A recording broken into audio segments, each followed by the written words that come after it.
welcome. And I'm guessing there's a lot of people online, and we're happy that you're paying attention as well and are here with us in Carbondale. Those of you who came out this evening, this is our 10th of 10 of the Naturalist Night Speaker Series, which is a great gift to our community from 3 big organizations that really get a lot of things done around here: the Wilderness Workshop, the Aspen Center for Environmental Studies, and the Roaring Fork Audubon. And together, we are the co-hosts and producers of this project. And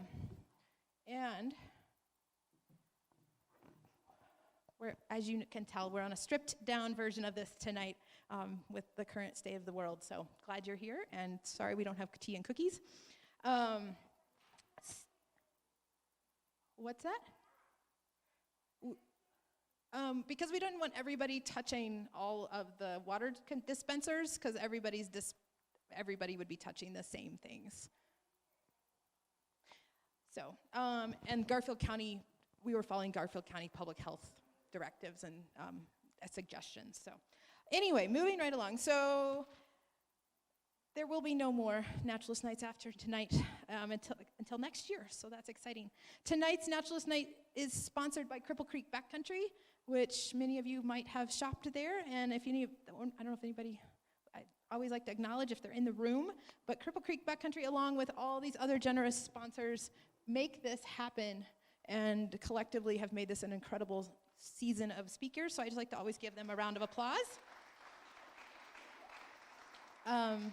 As you know, Grassroots TV, we're grateful to them. They are not only a sponsor, but they're also here every week, film or in Aspen, because these talks happen on Thursdays in Aspen, filming and make it possible to do the live stream as well as the YouTube video archive.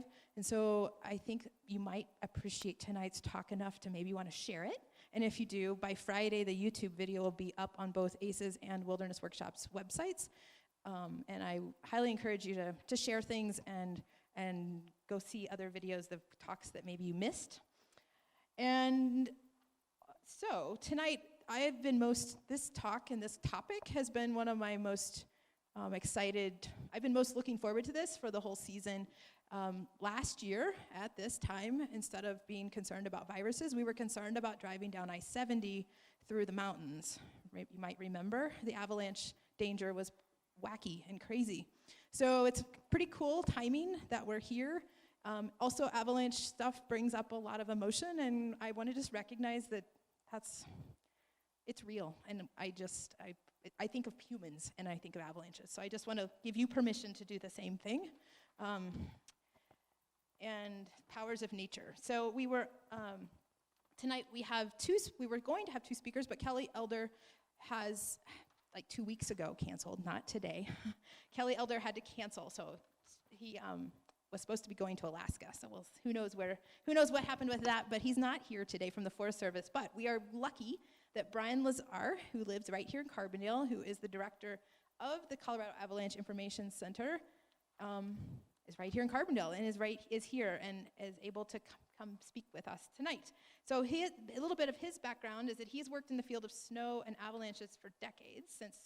Since 2010, he's been the CAIC director, as the deputy director, and also works at CMC in the Avalanche Science program as one of the lead faculty. So not only does he have family and loves living in Carbondale, but he's also quite a leader in this important work. So without further ado, I'm going to introduce Brian, or let him have this. We're going to change the slides, but I will say that tonight we aren't going to pass the microphone for questions. Instead, I'll just be in the corner, and you can come to the microphone, and I'll just hold the microphone just as a preventative measure of transmitting things to each other. So we want questions and we want a discussion, but that's how we're going to do it. And then also sometimes after Naturalist Nights, people kind of get all stuck close together and stand around and ask lots of questions, which we want that discussion, but we also, it's important to Brian as well as everybody else that a little bit of space it's just respectful. Even if you're not concerned, other people might be, and so we just need to be respectful of that. So come, is that enough? That's great. Okay, very good. Thanks for being here. Yeah, thanks for coming out. So Kelly and I are fortunately pretty good friends, so I do have Kelly's slide deck. He prepped me with ample notes. My wheelhouse is not as a forest ecologist, so if I step over to the computer when we start talking about ecological impacts from avalanches, it's because I'm reading what Kelly put down on the slides. So I'm doing my best to communicate with him. But we've chatted about his slide deck for a little bit. So right around this time last year, it was nuts. I mean, we were 11 or 12 days into this epic cycle. No one on my crew or my team was sleeping very much. I mean, we were sleeping 2 to 3 hours at a stretch for about 2 weeks. So despite me having to get up at 3 o'clock this morning and tomorrow morning for forecast shifts, I'm in much better shape than I was a year ago this time. This is one of the bigger avalanches that happened during the cycle. This is on Garrett's Peak. This avalanche ran into Snowmass and East Snowmass Creek. You can see in the bottom left of the photo the top of the chairlift there, courtesy of Art, who always takes amazing photos, which I steal. I do want to acknowledge that the material in this talk was put together by a ton of people. My crew is about 20 people. We're scattered around the state. As Sarah mentioned, I'm based here in Carbondale. There's 3 of us here. We have an office, actually, in the little office building right by Gianetti Park over there. And there's 3 of us here, but the rest of us are kind of scattered throughout the state. And then we got a lot of this information just from crowdsourcing as people were out and about, both during and after the cycle and continuing into the summer as they came across debris piles. We can't be everywhere, so this was crowdsourced, pulling all this information together. So I want to start by kind of telling the story of how this thing played out. So what we see here is on this y-axis is snow water equivalent, and that's often how we measure snowfall because it normalizes snowfall events for water content. So a foot of snow of really light fluffy powder is not the same water content of a foot of snow, really heavy, dense powder. So when we talk about in terms of avalanches and water resources, we always talk about load, and we talk about that in terms of water because the density of water, for all practical purposes, doesn't change very much. Of course, it does a little bit when you freeze it, and that's why ice floats, so on and so forth. But for all practical purposes, we talk about it this way. And then on the x-axis is the date, and we think about avalanches the same way we do in hydrology in terms of a water year. So it starts on October 1st and ends on September 30th. And so this is an integrated curve of snow water equivalent for the state of Colorado. So this is taking 117 snow tell stations that we have around the state of Colorado, integrating those things, and you're presenting them in a single curve. So that is the daily maximum snow water equivalent over the 30-year period. So that's not one continuous year, it's the maximum on each day strung together into a time series. That's the minimum. And that's our median, or normals is what they'll refer to them as in the NRCS, and that's taken over the 1981 through 2010 period. As we crest and finish the water year 2020, we'll bump that normal up to 1990 to 2020. That's last year, so the water year of 2019. So you can see it was a pretty healthy year. It was better than long-term median. We did hit 133% of peak median, and that peak median date it happens right around April 5th, usually every year, on average. And there was a lot of talk that this was like a record-breaking snowfall year, and I want to dispel that myth. It was a good season. There was some record-breaking events during the 2 weeks of March in terms of record-breaking storms, but this was not an epic snowfall year. This was just a good year. And so it started in October. We got early October snowfall, and that then sat out through a fairly dry period. And you can see how those curves get flat. That blue line gets flat. That means there's not much snowfall going on. When we don't get snowfall and we get dry periods, we get weak layers of snow. And so that's what happened this year. All that sugar snow that sits at the bottom of our snowpack happens when we get early season snowfall and then a dry period. Happened last year, and happened this year as well. Then we had fairly steady snowfall for the early winter, and we climbed right around the long-term average. And then there's our beginning of our epic storms that started in March. And so you can see that steep rise in the snow water equivalent graph. And this took us well above average. We peaked 2 days earlier than the long-term average, so pretty much right on schedule. But again, we peaked at about 33% over the long-term median. But I wanted to put this into context. So this was the winter of 2010 and 11, which also was a pretty good year. No one was talking about the winter of 2010 and 11 as shattering records. It was just a good year. So I think people's perception was skewed a bit because we had this epic avalanche cycle. We didn't have that in 2010 and 11.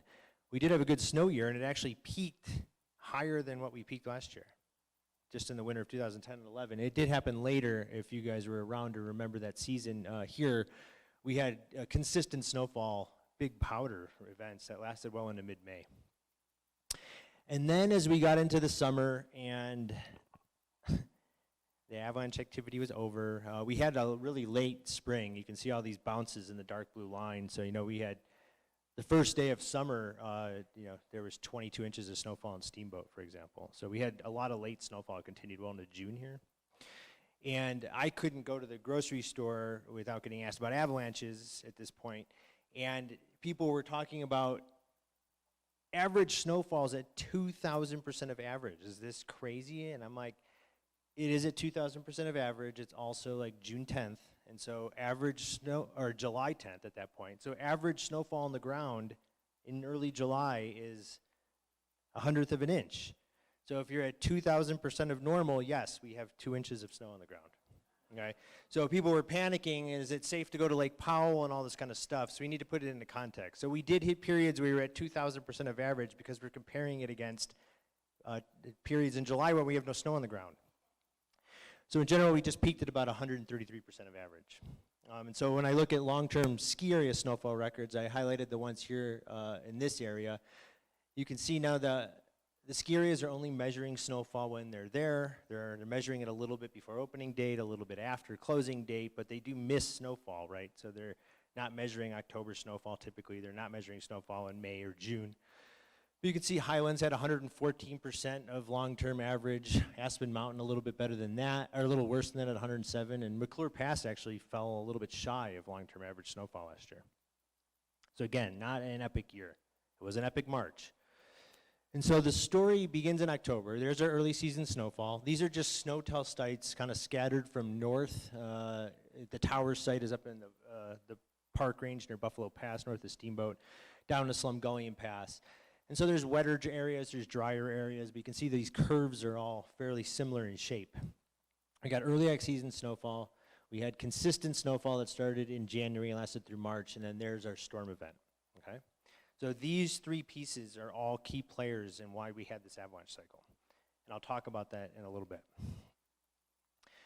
So snow water equivalent going into the storm cycle, we were sitting pretty good. Like I said, it was a decent winter up to that point. We were about 20% over the long-term median just as these storm events started.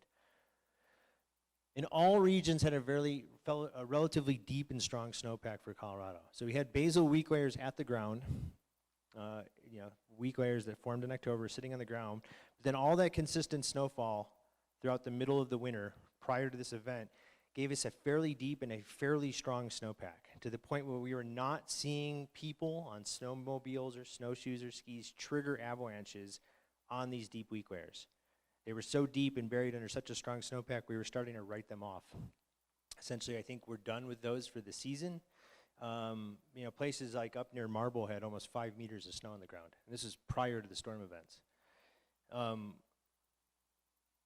So we knew we were going to need a fairly big loading event. So this is what our avalanche forecast looked like. These are our forecast zones. We got 10 of them kind of broken up into the state. We set at moderate danger. We rate danger on a scale from kind of 1 to 5. Low is 1, extreme is 5. We set at moderate danger. And you can see here we were talking about persistent slab avalanches. These are avalanches that break on persistent weak layers that stick around on our snowpack. But we knew they were on the low end of the likelihood scale, but we knew if they went, they were going to be quite big. But we had known that any avalanches that were going to break near the ground were going to require something more than a person in the terrain. Even big explosives were not getting these things to go. We needed a massive loading event for these things to ever come into play, which is, of course, what we got. And so this is a satellite loop imagery. This is an IR imagery that I stitched together from NOAA. The red star kind of approximates where Aspen is here. And you can see starting on the 20th of February, we just had a series of storms. 2 atmospheric river events, which tap into deep plumes of moisture coming from the Pacific, hit us. And you can see we had very little break. We had a break here on March 5th. We were able to do some helicopter mitigation work, but then we had another atmospheric river event come through on March 6th and 7th. We had a peak in avalanche activity on the 7th with that little event. A little slowdown on the 8th, and then on the 9th again, we had another storm roll through. And that led to some of the bigger slides of the whole cycle right here on the 9th. And then the 12th, you can see this is the last storm event, and you'll come up from the south and you'll watch it spin out over the Front Range. And right there, and that was the much hyped bomb cyclone that dropped a bunch of snow on the Front Range.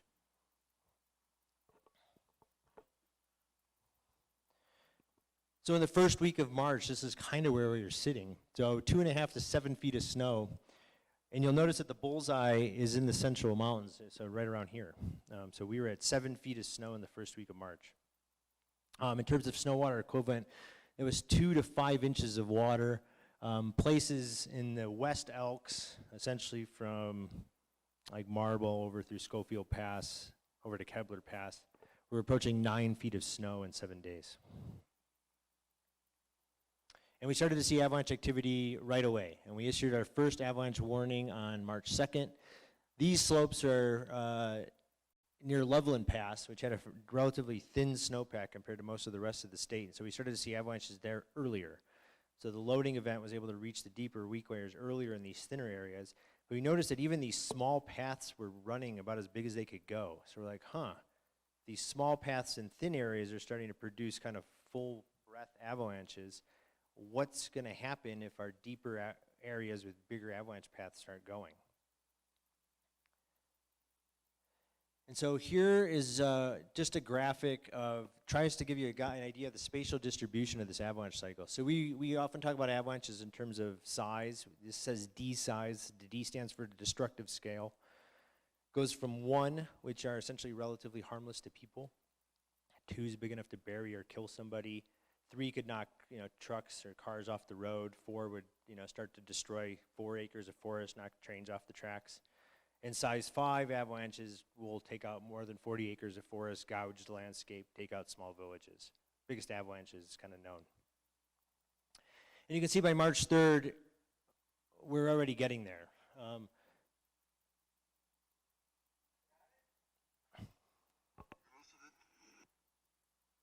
It's not going to come down here, is it? No, that is. Is it? No, I'm slowing down. Oh.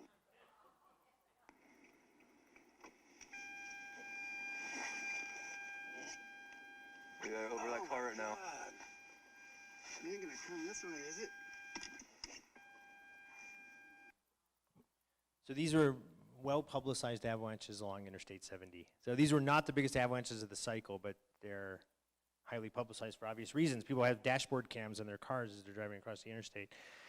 And so these avalanches left debris across the highway, did strand some cars there.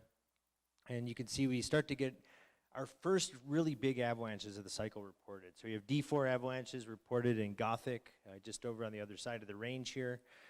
Billy Barr, who is an interesting character, awesome guy who's been living out there for pushing 50 years now, and recording all kinds of stuff, which is really interesting. But he sent me this email on the morning of March 3rd, and interesting, this cabin was hit 47 years to the day that this D4 avalanche ran off Gothic Peak. So here you can see now we've got a bunch of D4s up around the Crested Butte and Aspen area running. So this is when we had a lot of activity up near Ashcroft, Express Creek, Conundrum. And I'm just going to focus on the stuff that kind of happened around here. This is Perry Peak outside near Twin Lakes, and we'll talk about this when we put it in a historical context. This is the Portchester slide path. So if you go out Highlands Ridge all the way towards Mount Hunter, there's a path that's called Portchester. And this ran early in the cycle. So this was on March 4th, and this produced a size 4 avalanche. Of course, this is not the last avalanche we would see off Highlands Ridge, but we already produced one size 4 off this ridge by March 4th.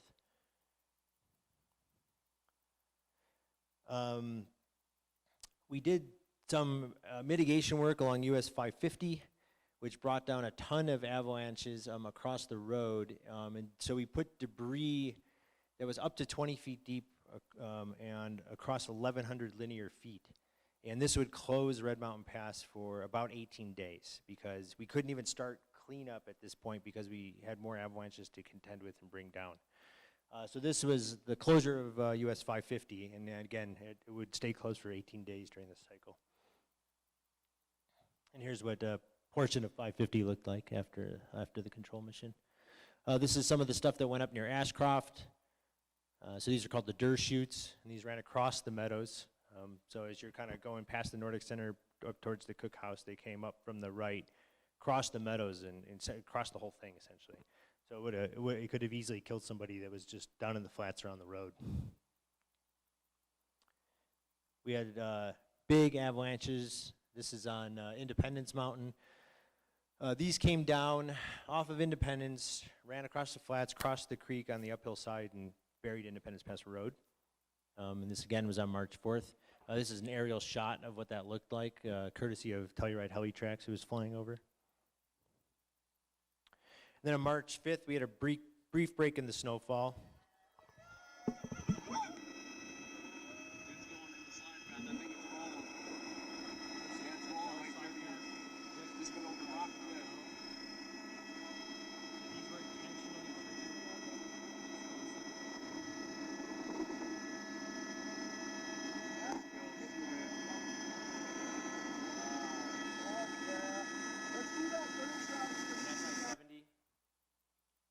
This is the Disney slide path on US 40 between Empire and Berthoud Pass.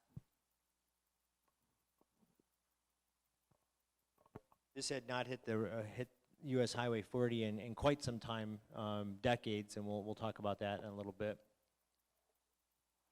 And then this little video clip will end with more control work on US 550. So you can see we're nowhere near cleaning it up. In fact, we're making more of a mess. So this is, and then the cleanup job was, one, not safe to do during this period of time, and then two, once we got started, it took forever. So more avalanches along I-70 corridor. Heavy snowfall returns on March 6th. And we start to see big avalanches run in now our deeper snowpack areas. This is White House Mountain near Marble, and Mike was able to capture this one in motion. This extended a well-trodden avalanche path laterally by about 25%.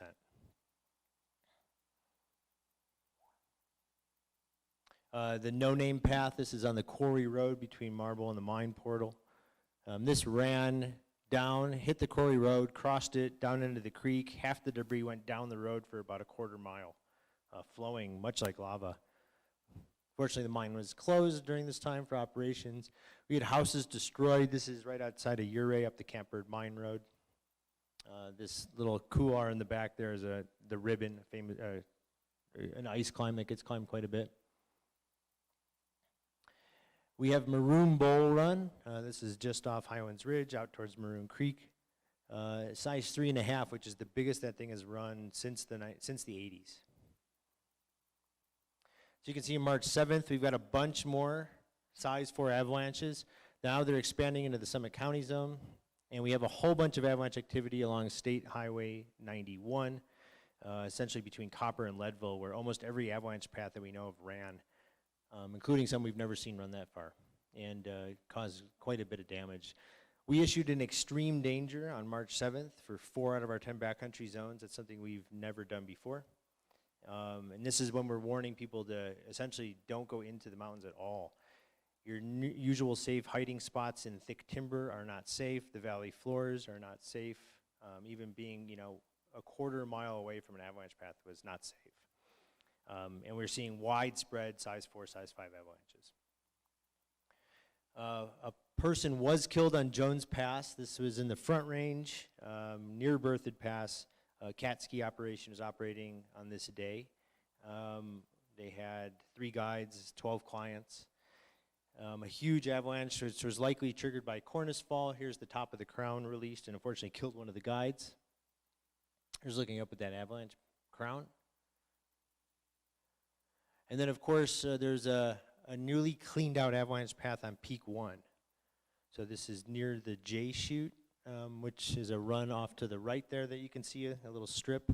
So this has been now dubbed Silent Bob for Jay and Silent Bob, for those of you who remember the movie Clerks from the early 90s. We'll come back and revisit this avalanche path. It turns out this was not new, but it was widely reported as being a new avalanche path when this happened on March 7th, and here's a really cool photo of it. And then here's what happened on Highway 91. And so the sky chutes ran near Copper, plus almost every avalanche path between Copper Mountain and Leadville. It did catch and did bury cars. There's a tire of a car. Someone was able to get out of that car by climbing out through the side window. Miraculously, nobody was seriously injured or killed in these events. March 8th, a bunch more. We had 2-hour roof burial on Mount Crested Butte where they survived. We had avalanches running in places we really almost never see them. This is on the Taylor Canyon Road between the town of Almont and Taylor Reservoir, south of Crested Butte. We had avalanches running into the Taylor River Lodge and homes near there. And for those of you who've driven that road, it's not serious avalanche terrain. So we're starting to think about anything you think of that might produce an avalanche, we want it on the list, even if you thought it would never run. This is Black Widow path. This was intentionally triggered on Loveland Pass. This put 20 feet of debris on US Highway 6. This is on Slumgullion Path. This is called the Turkey Foot. Again, 20 feet on Centerline, State Highway 149, near Lake City. That's Greg Mace Peak. That's a friend of mine, Greg. And you can see the new path there on Greg Mace Peak is newly cleaned out, widened by quite a bit. It made for a really fun new ski run in the spring. And here's what that looks like from the plane. So that's that same path, just from aerial perspective. So you can see we're taking out large swaths of timber and altering the landscape in this event. I include this one because Victoria's commentary is just hilarious. All right, Rick Dean. Yeah. Whoa! Anybody video? Oh, Nice. baby! Whoa!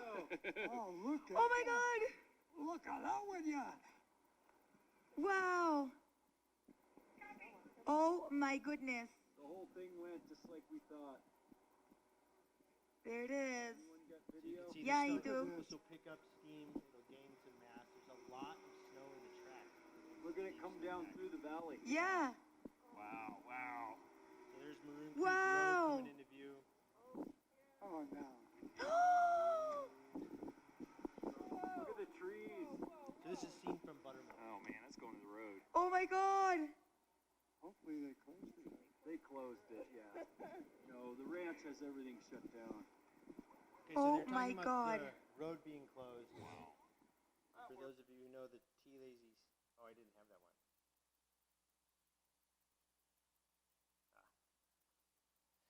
So then on March 9th, things start to really get serious. We have another roof avalanche in Crested Butte. These do happen on occasion, and they do kill people. This is not the first roof avalanche fatality we've had. In fact, we had 3 people buried in a couple-day period outside of Crested Butte, people shoveling their roofs. This resulted in a fatality. You can see we've got a cluster of big avalanches around our neck of the woods, including some black circles, and these are the size 5s. This was the site of the roof avalanche fatality. This guy was buried and killed in his front yard. This is our avalanche atlas for US Highway 82, the other side of Independence Pass towards Twin Lake. This is our avalanche atlas. This path ran, which is notably not on our avalanche atlas prior to this event.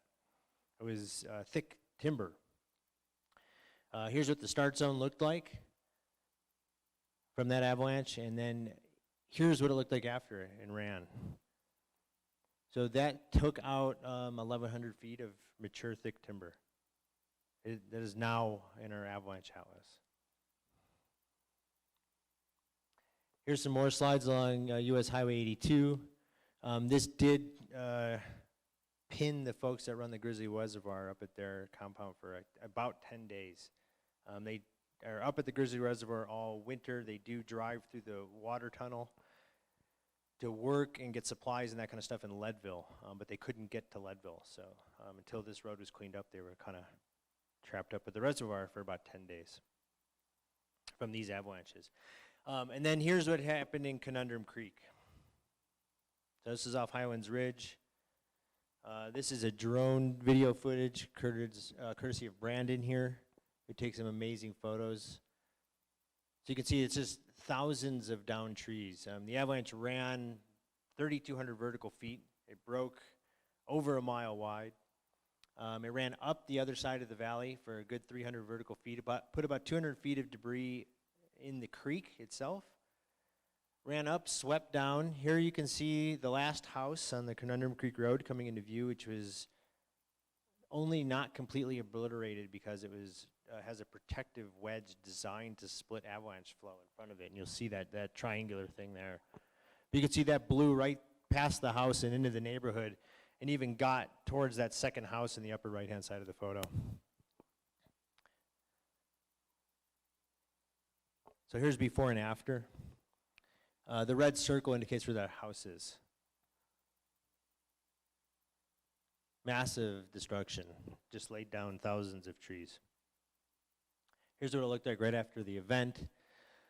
The house there puts it into scale. So for those of you who know that piece of terrain, right outside of Highlands Peak, the original path, the initial paths are called the Five Fingers. That goes on for quite some time. The next ones are the K-shoots. It took out all of the Five Fingers and all of the K-shoots and Middle Bowl in one event. So one avalanche. Took all of that stuff out. And just beyond that is Porchester. So essentially we lost about 3/4 of Highlands Ridge in one avalanche, and it had already produced a size 4 farther out. Biggest avalanche I've seen in Colorado. Here's what the house looked like. So essentially here's Highlands Ridge. There's the top of the Highlands Bowl right here. So the Five Fingers, the K-shoots, Middle Bowl, all of this ran as a single event. And then Porchester's over here, which ran on March 4th. So everything had photo avalanche during this cycle.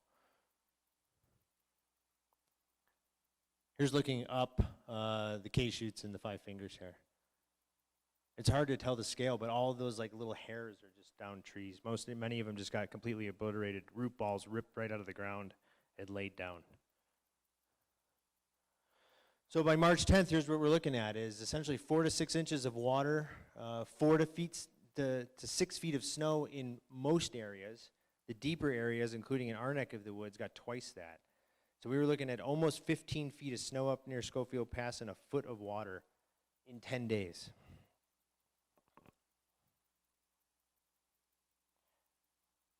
Skip that one. So Loge Bowl ran again on March 11th with explosive charges.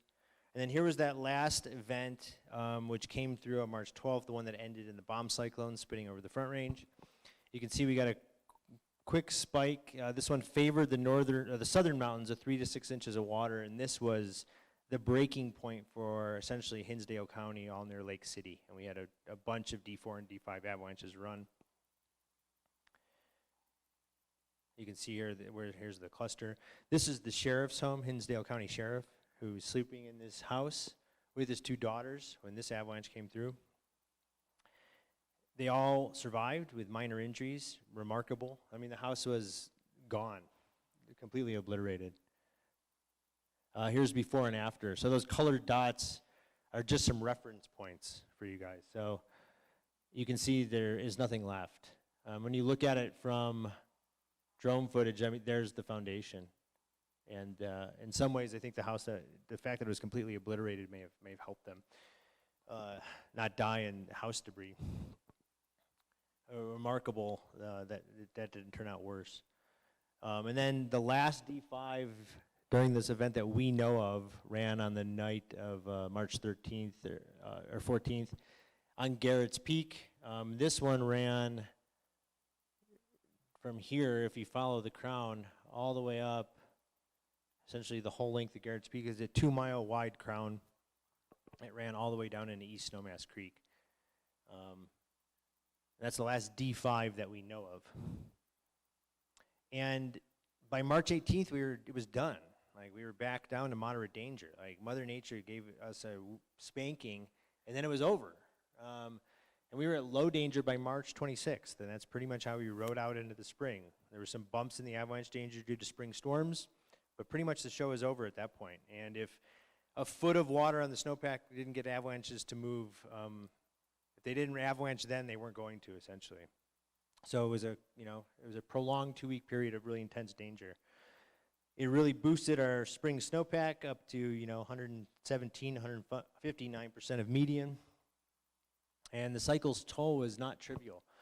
There's actually 3 people killed. One was early in the cycle. 2 critical injuries. We had 10 structures hit, 2 of which were occupied. We damaged water lines. We damaged gas lines. We plugged Maroon Creek with snow. Aspen was in danger of losing their water supply in Castle Creek. 23 people were caught in the avalanches, including 10 people driving their cars, and 4 people went to the hospital. So, was this historic? Well, no one alive has seen anything like this. So, by one definition, that's a pretty historic event. Even the old timers, even the guys in their 80s that I was calling, no one at the Avalanche Center has seen anything like this in their career, and no one alive remembers an avalanche a cycle like this. It's not that we haven't seen big avalanches like this before. We've never seen such a prolonged cycle over such a large swath of the state, all going off at one time. This is just an old, cool photo from 1888, going over Red Mountain Pass. So you can see the avalanche debris did not stop the old timers. They just... So we're doing some research, and I'll talk a little bit about this to try and get a handle on how historic of an event was this. But we had some early metrics. So the Disney slide path on Berthoud is named such because it was filmed by a Disney crew in 1957. They triggered the avalanche intentionally with explosives, and the cameraman and the CDOT worker who were there were killed in that avalanche because they were filming at the bottom of the path and essentially didn't move. They'd never seen the avalanche hit the road before. They were kind of told it couldn't reach the road. No one had ever seen it. And that happened in 1957. That avalanche path, despite control work and mitigation efforts by us and CDOT, has not put snow on the road since 1957 until this event. So 60-ish year return interval for that kind of event. This is the avalanche that ran in Twin Lakes, the Perry Peak avalanche, which put snow down onto the road there. This has happened before. This avalanche ran in 1962. You can see a person in the debris there. This ran into the town of Twin Lakes, which used to be slightly differently located. This killed 7 people, 1962, and I guess a bunch of deer as well. So we're, again, 60-year kind of return interval. This is just some of the Twin Lakes debris.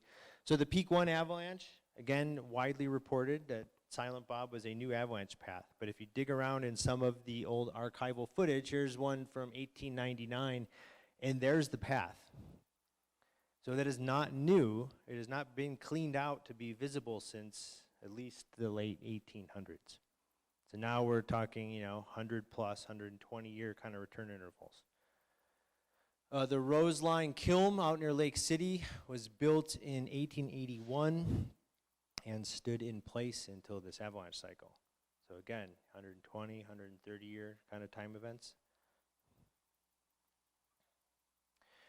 We do have records of avalanches running in 10 Mile Canyon that predate I-70 when it used to just be a railway. And some of the avalanche activity that we saw was similar avalanche activity was discussed in the big snow winter of 1898, 1899. Here's guys digging out the railway after some avalanche through the canyon there. So in that 2-week period, we had 1,000 avalanches reported to the Avalanche Center in 2 weeks. All we know for sure is that's a massive undercount, right? This is just what people saw and what was reported to us. So I can tell you it's way more than 1,000. I don't know by how much, but there's other ways to try and count that kind of stuff. We had 87 avalanches that were size 4 or greater in essentially 12 days. compared to 24 in that size range in the previous 8 years. As we suspected, no human-triggered avalanches, size 3 or bigger, during this whole cycle. They either went naturally from the massive floating event, or they were triggered with large explosives. We had at least 3 D5 avalanches. I think as we kind of look back on this cycle and do a little bit more calculation, I think the number of avalanches that we classify as D5 is likely to grow. As I mentioned, we're looking at other ways to count avalanches. One of them is doing analysis of satellite imagery, and we can pick out areas where vegetation has been damaged. So these are size 3 and bigger avalanches that run in the forest.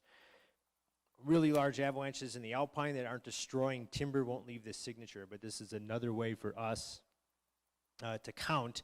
And in an initial pass, we're looking at, approaching 5,000 sites with vegetation damage. So we know that the 1,000 avalanche is a massive undercount.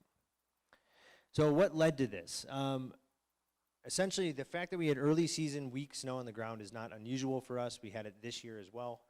We then built a fairly strong and deep snowpack for us in Colorado.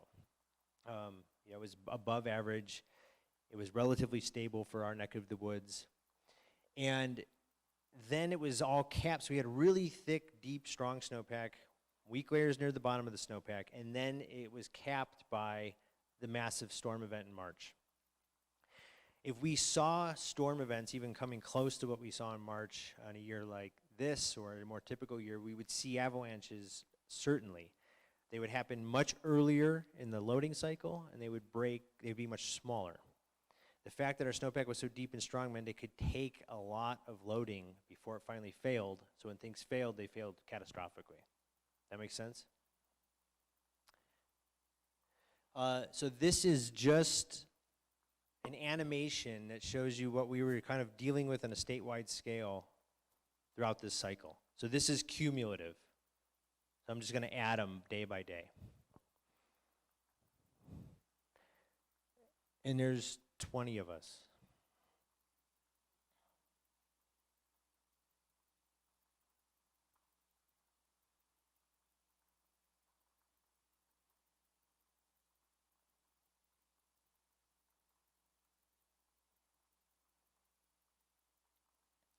We had our hands full.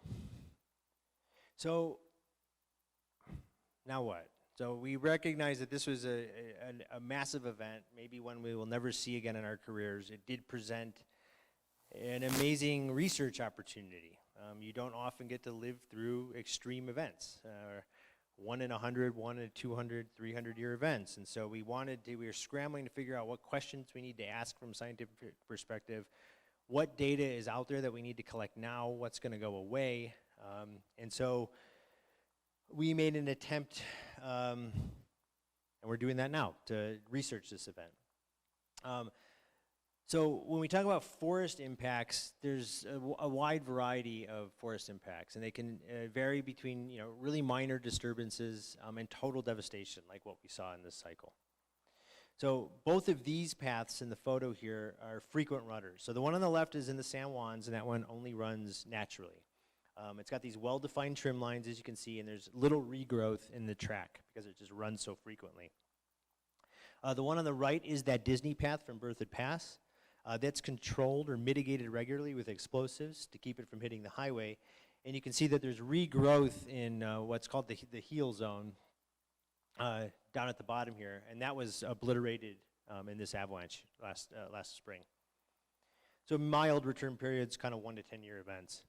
Moderate return periods tend to kind of 50 years, so we've got intermediate trees that are broken, or in many cases just uprooted where the root balls kind of come out. Both of these paths are in the San Juans, and they lost relatively large trees down in the heel zone or in the bottom area. And then we've got kind of extreme return periods of greater than 100 years, where we've got mature trees that are affected, broken, uprooted, transported big distances. We've got damage to essentially all portions of the paths. We may be creating new avalanche paths or extending old ones. So from an ecology perspective, this does have some impact on shrubs. And so we're talking about shrubs, it's kind of like juniper, willow, and that kind of stuff, but they're well adapted to disturbance. And so And they don't get taken out very easily by avalanches. Willows will just bend over, for example, and the shrubs will last. And so this kind of forest damage allows these shrubby species to kind of expand and take hold. They're often the first things that grow in immediate succession after big disturbances. And so we're likely to see more of these shrubs and willows grow in these disturbed paths.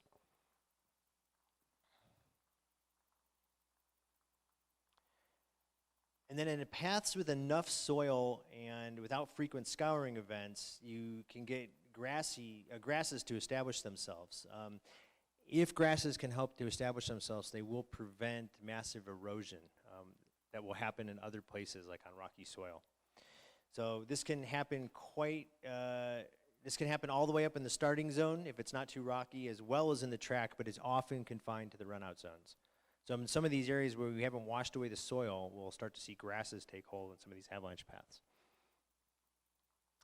And then of course there's insects. So like these bark beetles, for example, really love damage and unhealthy timber. And now we've got stacks of dead trees sitting all over the landscape. This is rather inviting for these types of species. And so one of the main concerns is that all this down timber attracts things like the bark beetle that then take hold and then spread into live tree stands.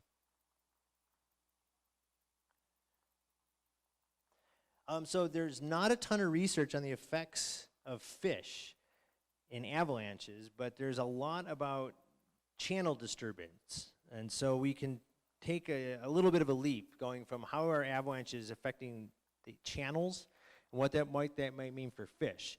So in some ways it does impact the landscape, and it affects their habitat for probably good and bad. So in some cases it's going to provide shade and cover for fish, which is often good if they're dealing with warming water that's getting inhospitable to them.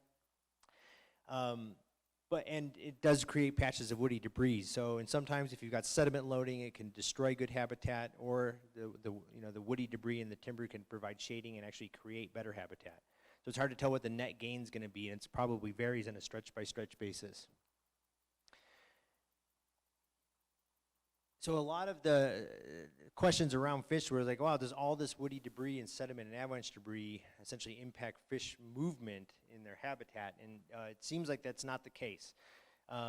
This is what Kelly was telling me. One, avalanches will dam up creeks, but water is amazingly powerful stuff, as you know, and it finds a way through the avalanche debris eventually. So it will tunnel these things through, and it really does not impede the fish.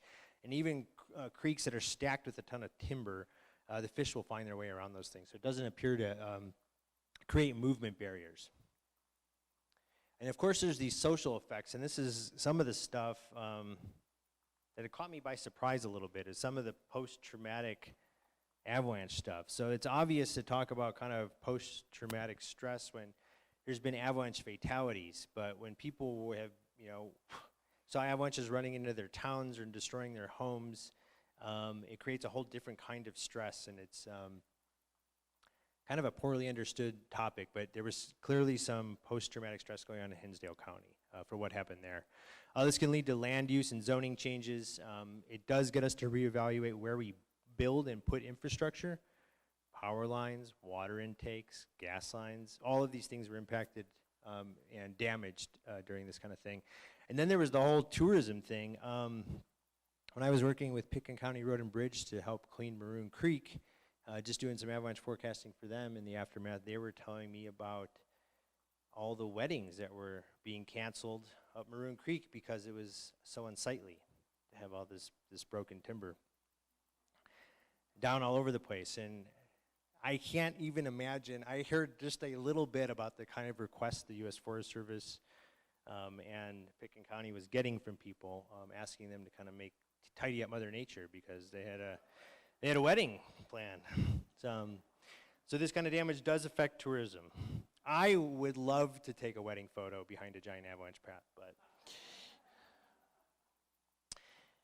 And then of course there's hydrological effects. So you've got change in snowpack distribution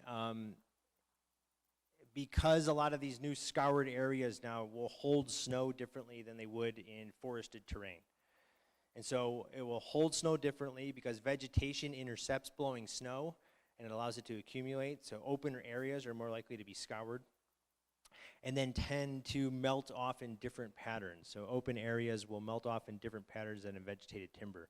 So this all has hydrological impact, since we get a huge amount of our water from snowmelt runoff in the west, well over 80%.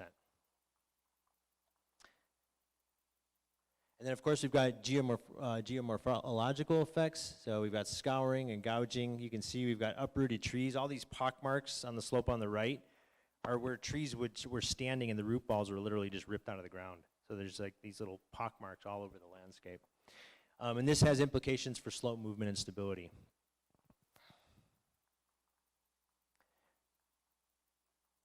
So here you can see the pock marks on the right, and these were all locations of mature trees. So the soil was thin, and rocks and the screed lied near the surface and lining the holes, and this is why a lot of the trees were just ripped out of the ground and not broken. And then it leads to considerable erosion and rock movement in some cases, including like fairly large boulders. And so this both has impacts on the landscape kind of topography and features itself, but it leads to erosion considerations, and that of course is linked in snowmelt runoff and water flow. So there's cascading effects from these types of landscape altering events. And so then this has implications on future avalanches. So we, in many cases, increased both start zones, we increased runouts and tracks, and so this may allow for larger avalanches in these paths to run in the future. So essentially, the vegetation is often retards avalanche flow. So you start moving avalanches through the timber, it'll kind of slow that stuff down, break it up, that kind of stuff. So if we've cleaned it out, we've essentially greased the track, so to speak. So there's the potential for these similar avalanche paths to be able to produce larger avalanches as we go into the future.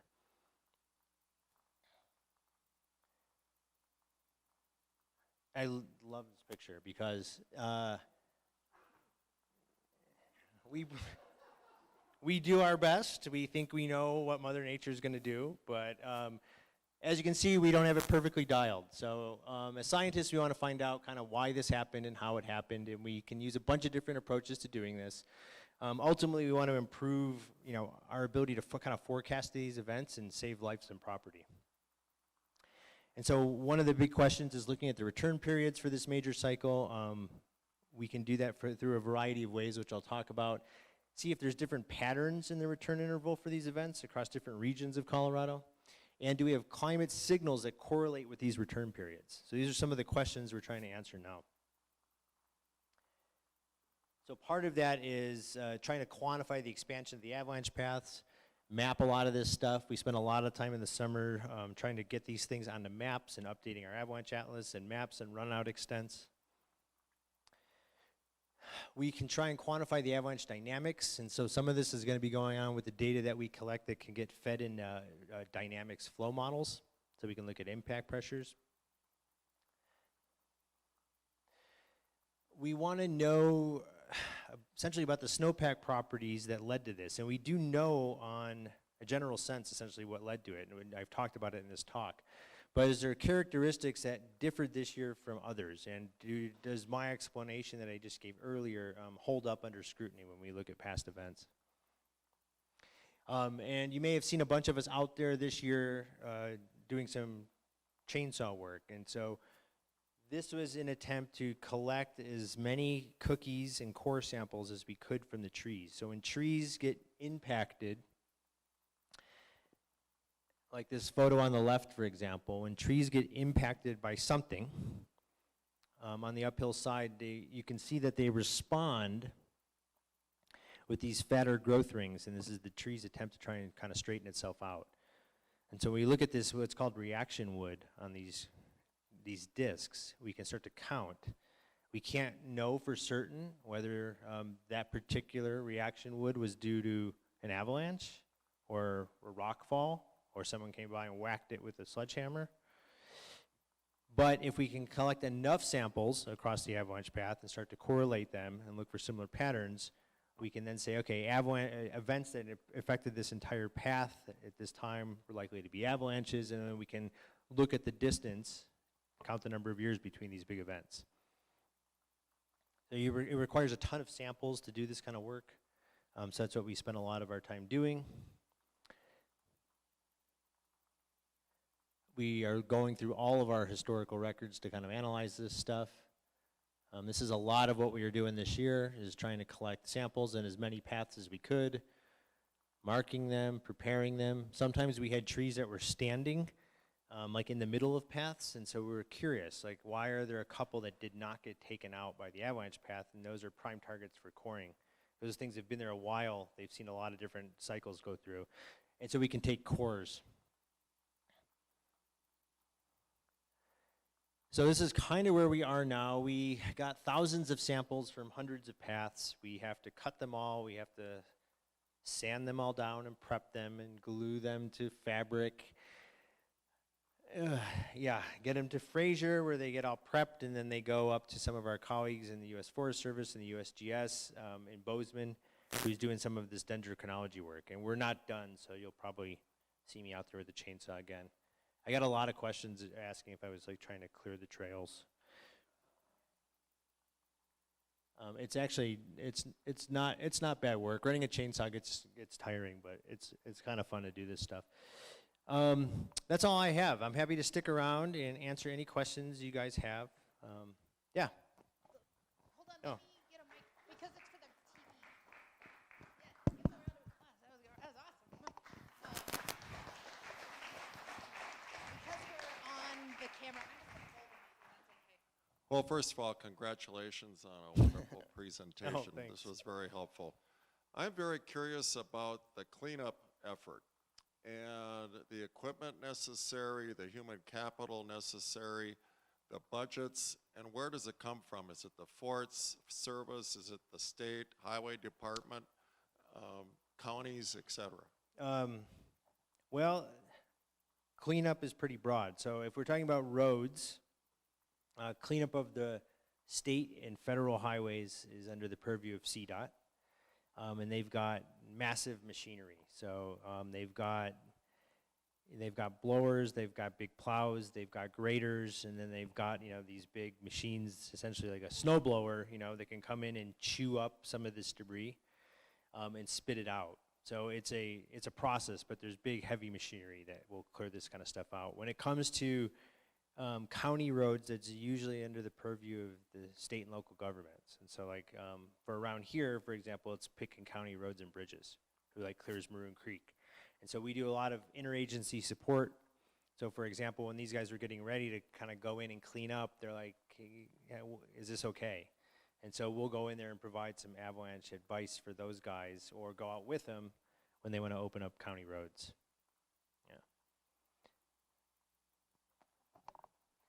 Actually, if you have a question, just come to me. It'll be easier. Because I am going to hold the mic because of what we're up to. Sorry. Thanks, Sarah. Thank you, Brian. That was terrific. So I'm Karen Teague with the Independence Past Foundation, and this is admittedly a totally unfair and impossible question. I love them. So, with that preface, we're starting to predict many impacts to the landscape from climate change. My sense is that the historic March 2019 avalanche cycle was not something we had predicted. That's my first question. Is that correct? Or maybe you guys had a sense. And then, my second question, and this is the really impossible part, is in light of that, if it was in fact not predicted, what other kinds of impossible impacts can we impossibly predict? Thanks. Yeah, thanks, Karen. I think to answer your first question, I would say we did predict it. We didn't predict it in October, so I didn't see it coming months ahead of time, but we saw it coming days ahead of time. And the avalanche phenomenon is driven by weather, and you know these weather events happen on short-term scales. You know, even long-term models, when we talk about weather, run out 10 days. And so we did see this coming. We started to warn people. We started to put out avalanche watches and warnings and that kind of stuff. So on the short-term scale, we did predict it. We knew this was going to happen. We're like, that's a massive amount of water. I bet we start to see avalanches breaking on deep weak layers, and because we have so much snow on the ground, these things are going to be huge. So we saw it coming in the short term, but not in the long term, because we can't predict weather that far out. And if I can't predict the weather months ahead of time, I can't tell you what the avalanches are going to do. And so to answer your other question, like in the face of, I guess a changing climate, whether things might we see that we can't predict is a really good question, but one thing that's kind of consistent with climate science is an increase in these, more extreme events and more variability in climate, which has an impact on weather. And so I think, these changes to weather are going to impact a whole wide range of things, that avalanches being one minor category of them. So you can think about weathers that would cascade from more extreme events, like, intense rain events and floods and things like that, or even, fire seasons. And so, as things change and patterns that we're used to start to evolve, I think, it's probably imperative on all of us who kind of have to deal with these natural hazard type things to broaden our perspective and, think about things that we might not have seen in the past. How's that? Good dodge? I'm going to ask a question. Of the 1,000 avalanches we know about, were any of them in post-fire areas? And if so, was there any different impacts than other places? I don't know. I would, given the extent of the scale of these avalanches, I think it's quite likely that we had some avalanches run in burn areas, prior burn areas, but I don't know the answer if they behaved any differently than, in other areas.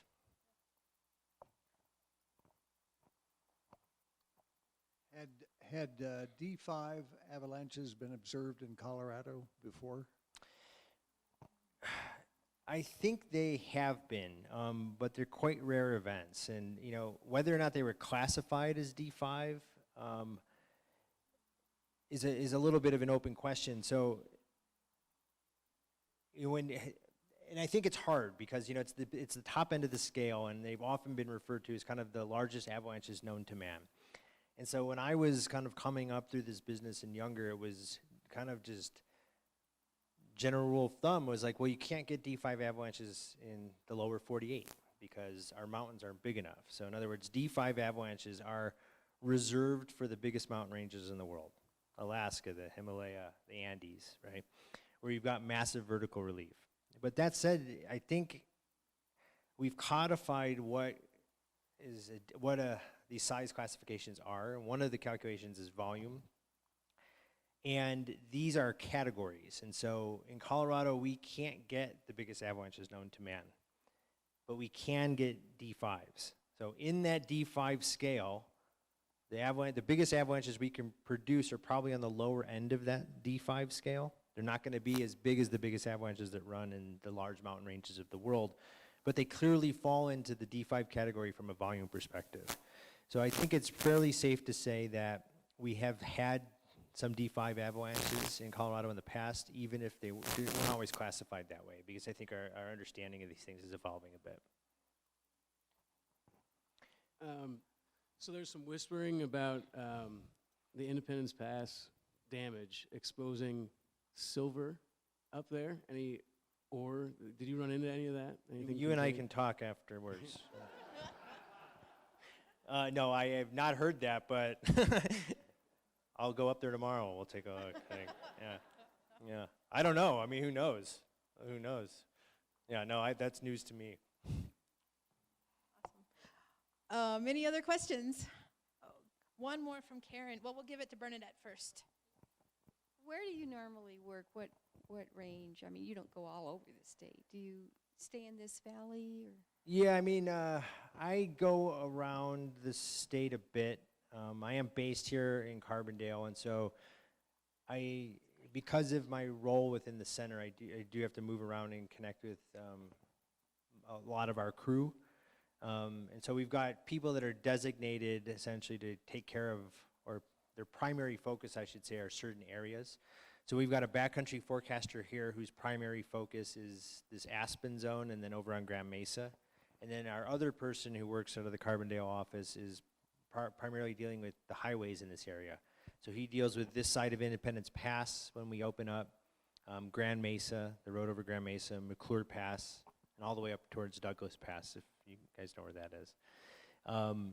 So I'm a bit more of a floater, but I live here, my family's here, and so I spend personally a lot of time up the Crystal River Valley and up the Roaring Fork. Yeah. So we'll do one more question, and then Brian's happy to stick around and ask, or have any other discussion if you'd like. So you've been taking a lot of cookies and core samples. What are some of the oldest trees you're finding? Yeah, it's a good question. I know we've got some trees that, are huge. Big. So I think there's some trees that are probably pushing 300 years. Yeah. No, there's, some of them are this big around. Yeah. So there's some big timber in there for sure. A lot of the damage, like if you go up and look at Conundrum, for example, we're aspens, and those just aren't as good for this type of work because the aspens grow so fast. So we're looking for the hardwood. Yeah. And I know that Jim Kravitz and others at ACES went up there and got some tree cookies, and they were really hoping to share them with Kelly on this week, but ACES has collected some tree cookies too. Oh yeah, we should get those. You should. So thanks again for everybody, and thanks for coming out, and thanks for everybody that's been listening in online. And that's it. That's a wrap for Naturalist Nights, and continue to do good things out there.